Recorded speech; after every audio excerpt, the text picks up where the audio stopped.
Richard Tabler, executed in Texas. What really happened in his final hours? Hello, friends. Tonight we turn to one of Texas's most chilling executions in recent years, the final 24 hours of Richard Lee Tabler. For nearly 2 decades, his name echoed inside death row, tied not only to 4 cold-blooded killings, but also to a scandal that reached beyond the prison walls. Tabler once called the sheriff's office to boast about his crimes, drafted a hit list of future victims, and later smuggled a phone behind bars to threaten a Texas senator's family. His story is one of rage, fear, and a desperate hunger for control. Yet, on February 13, 2025, the same man who once terrorized Killeen with violence and threats lay strapped to the gurney in Huntsville, offering words of remorse. Was it redemption or just another mask? Stay with me until the end, and don't forget to subscribe for more real prison documentaries, where we uncover the final moments few ever hear. Dear friends, as the sun set over Huntsville on February 13, 2025, Richard Lee Tabler's life narrowed to just hours. Behind the red bricked walls of the Walls unit, he sat in silence, watched closely by officers on death watch. For 19 years, he had lived as Texas's most notorious reminder of how rage, paranoia, and violence can leave a trail of devastation. His final hours were calm, almost resigned, but the road that led him here was anything but quiet. The story began on a cold Friday night, November 26, 2004.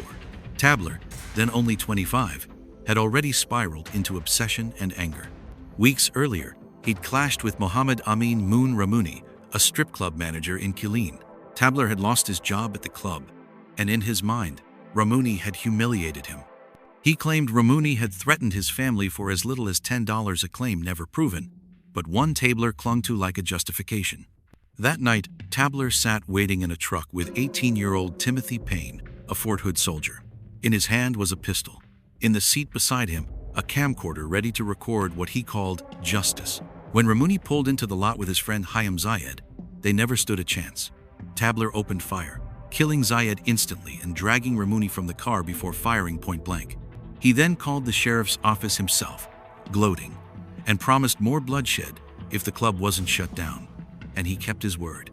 Just 2 nights later, Tabler lured 2 young dancers from the same club, Tiffany Dodson, just 18, and Amanda Benfield, only 16. Promising drugs and a party, he drove them to a remote lake. There, he turned his gun on them and left their bodies in the dirt. Once again, he called the sheriff's office cold, taunting, daring them to stop him. In the span of 48 hours, 4 lives had been stolen. Police didn't need long to piece the puzzle together. Tabler's threatening calls, his connections to the club, and his behavior in the days following the murders pointed directly at him. On November 28, 2004, he was arrested, first on unrelated theft charges, then formally for the murders. At first, Tabler confessed, admitting not only to the killings but also to drawing up a hit list of 11 names tied to the club. He even implicated Payne as his accomplice in the first shootings. But days later, he changed his story, denying everything. The courts didn't buy it. In 2007, after a swift trial, Richard Tabler was sentenced to death for the killings of Ramouni and Zayed. He was never tried for Dodson and Benfield, but their names remained etched into the legacy of his crimes. On death row at the Polunsky unit, Tabler became infamous all over again. In 2008, he smuggled in a cell phone with the help of his mother. Over 2,800 calls were made from that phone in just 1 month. Some of those calls went directly to a Texas senator, John Whitmire. Tabler named his daughters, recited their address, and made threats that shook the state to its core. The scandal triggered a statewide prison lockdown and stricter security policies that remain in effect today. Even from behind bars, Tabler proved he could stir chaos. For nearly 2 decades, Tabler's case wound its way through the courts. He filed appeals, withdrew them, then filed again. At times, he begged for death, writing letters to judges asking to waive appeals, then reversing course and fighting to stay alive. His defense team argued he suffered from severe mental illness and was manipulated into making dangerous choices. Prosecutors pushed back, pointing to his own words and the violence he unleashed.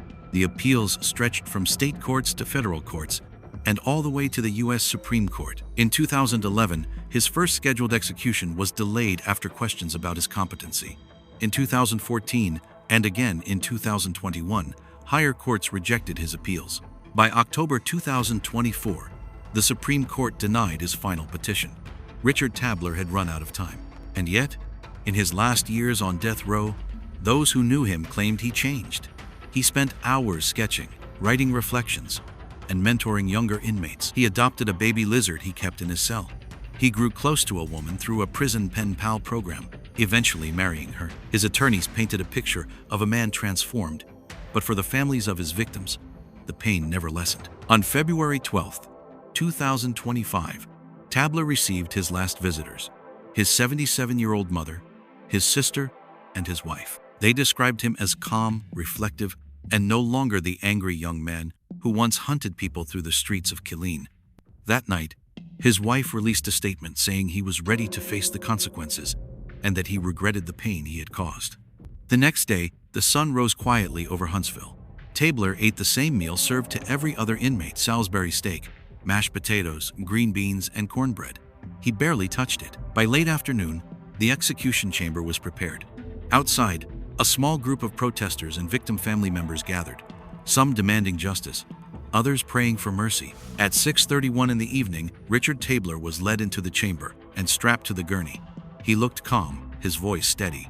In his last words, he said, "There is not a day that goes by that I don't regret my actions. I had no right to take your loved ones from you, and I ask and pray that one day you find it in your hearts to forgive me.